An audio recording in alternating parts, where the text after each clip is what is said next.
Hello viewers, today I am back again with the third presentation. This time we are going to discuss Rain on the Roof written by Coates Kinney. This is the third poem of class 9th in CBSE English Language and Literature course, and we'll be discussing all about the poem. So I am back again, Ruth Shefali Malhotra, with the poem Rain on the Roof.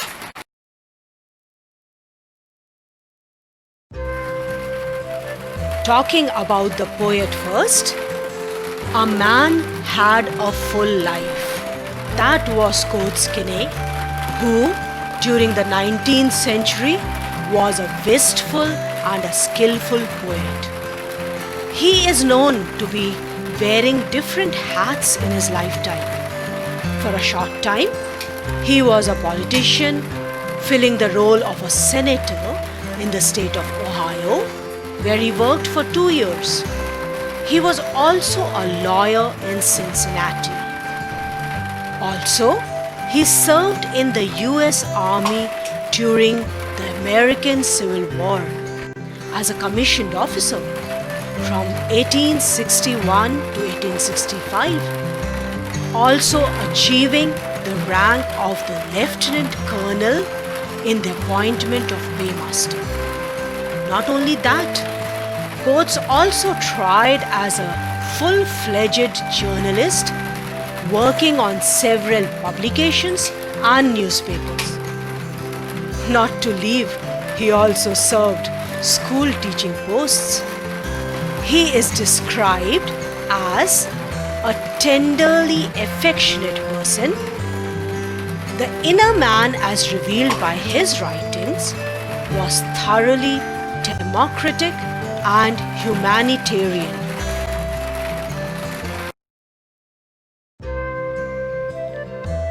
Now, a brief introduction to the poem. As we know, originally this poem is of 6 stanzas, but for your 9th course, you have only 3 stanzas to go by. The title of the poem, if we analyze, it suggests that something is being talked about rain. Here, the poet talks about his recollections of varied reminiscences aroused in his mind when he is listening to the sound of the raindrops pitter-patter on his rooftop. The most prominent of the memories that he has is that of his mother, who lovingly used to tuck him and his other siblings to bed and then fondly look at them as they lay dreaming in their beds and leave them off in their dreamland till the next daybreak. So that is what the crux of this particular poem is.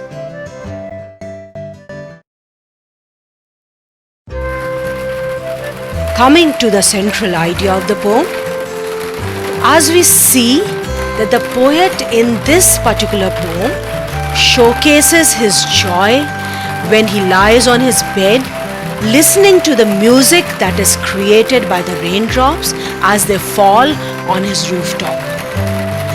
The poem seems to be appreciating nature and also the healing power of it. The revival of the spirit that is seen by the fanciful imaginations and the lucid memories of the poet, which are woven together to form a beautiful tapestry that runs through the poem. It is a refreshing and a rejuvenating poem.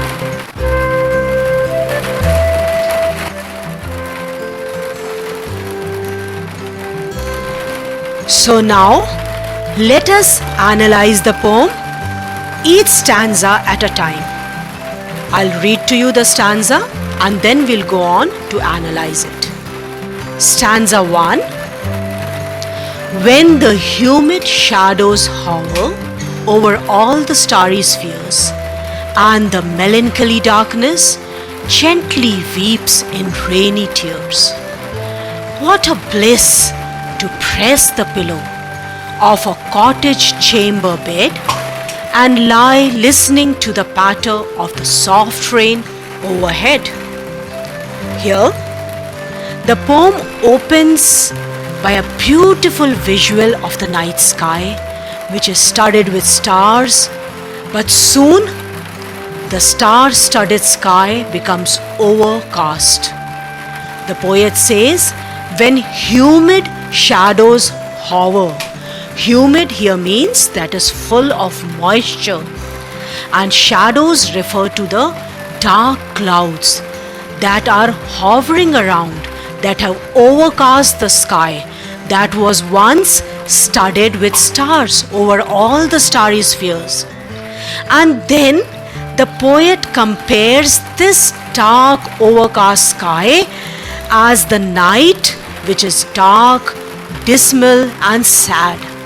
He says the melancholy darkness, calling night to be sad and dismal. And so sad is the night that it is weeping quietly to itself, and the tears are the raindrops that are falling on the roof of the poet. So the poet is comparing the dark overcast night as to be sad, to be dismal, shedding tears in the form of raindrops.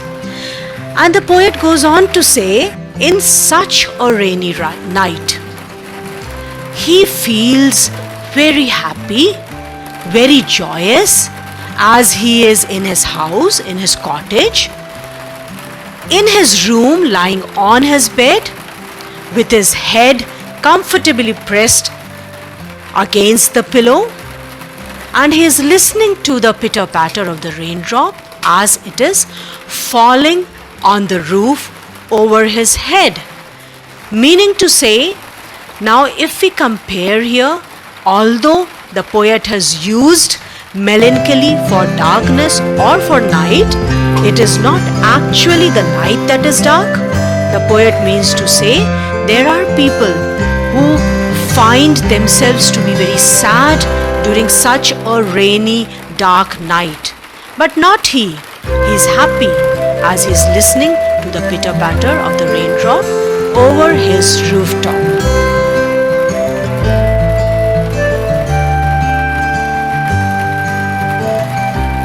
Moving on to stanza 2.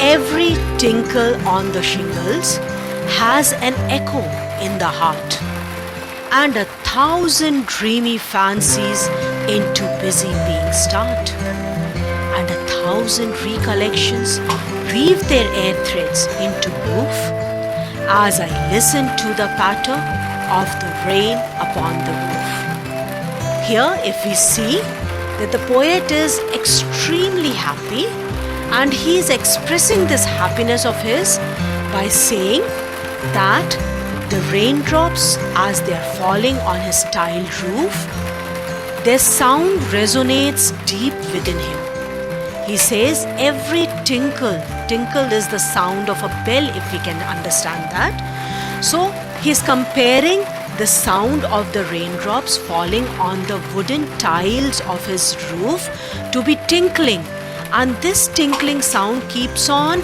reverberating into his heart. And as he hears these reverberation, into his mind sprouts out various fanciful imaginations, which is otherwise a busy mind.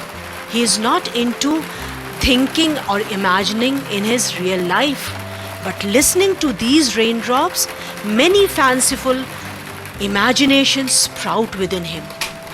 And not only those, the resonance also brings back beautiful memories of his past, as if they are taking the threads of the air and weaving their fabric into the poet's mind as he is lying down on his bed, listening to the patter of the rain upon the roof. Now here, the poet means to say that not only is the raindrop rejuvenating, making him imagine things, but it also makes it a refreshing time for him when he is again related back to his memories, which were good, which were joyous in his life.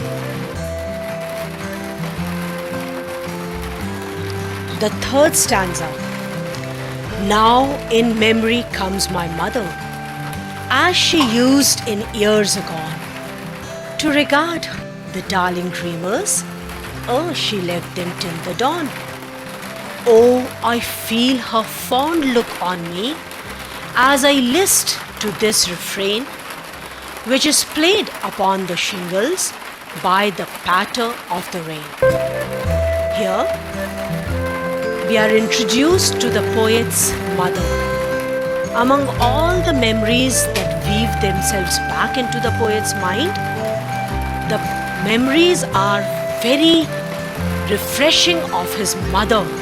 He's dreaming of his mother, as he's telling in the previous stanza that raindrops bring back memories of the past. So among them, his mother, who is no longer alive at this particular point of time, he can be reminded of her, and he says, as she used in years agone, means he can remember her exactly as she used to look when she was with him in years that have gone by. Agone means gone by. And how does he remember his mother? That she used to come to their room as he and his other siblings would lie down dreaming in their beds, and she would stand and fondly look at each of her children before she left them to sleep on and dream on through the night into the next daybreak. Means before. The poet goes on to say that even today, when he is listening to the pitter-patter of the raindrop, he can feel his mother's fond presence next to him, as if she is looking down at him as yet, as he is lying on his bed, listening to the continuous sound of the rain which has been made on the wooden tiles of his roof by the raindrops falling on them. So, that is what the poet means to say here.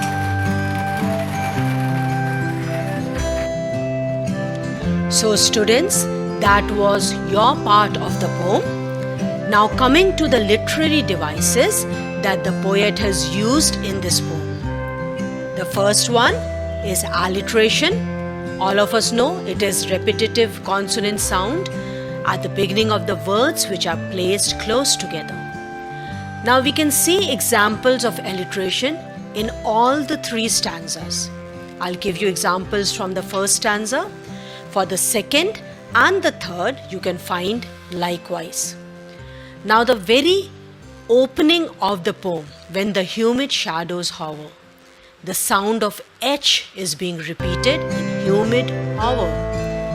The second line, over all the starry spheres, we can see the sound of S being repeated in starry spheres. Similarly, press pillow, the sound of P being repeated. Lie listening, the sound of L being repeated. So, similarly in stanzas 2 and 3 also, you can find examples of alliteration. Coming to the second literary device, that is personification. Personification is giving human attribute to non-living things. Now, if we can see in the first stanza, the poet is calling night, darkness as melancholy or sad. That is, he is personifying darkness to be a person and calling it sad.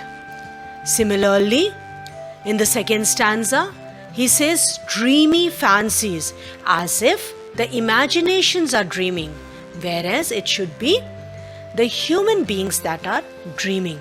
So he is personifying imaginations, telling them to be dreaming. The third literary device which the poet uses is transferred epithet. What is that, students?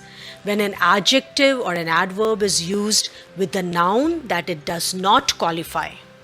Now, if we see in the same example that we have seen for personification, melancholy, darkness, what the poet means by it is not that darkness is sad. It pertains that in such a darkness there are people who are sad when it is a dark, humid night. Similarly, in dreamy fancies, it is not imaginations that have dreams, but rather people who are having fanciful imaginations. So both are the examples of transferred epithet. And the last one that we are going to do, the literary device, is onomatopoeia. Onomatopoeia is when we use sound words or when there are phonic imitation of the sound which is described by the word. For example, when we say patter of the rain, we can feel the sound of the rain falling. When we say tinkle, so tinkle is the sound which we can really hear the resonance of it. So these are onomatopoeic words. Now coming to the rhyme scheme that the poet has used, the rhyme scheme in the poem is A, B, C, B, D, E, F, E. So I hope the poem has been well understood by all of you. Now we have the word book wherein I have given you all the meanings of the difficult words used in the poem, which you can read and understand for yourself.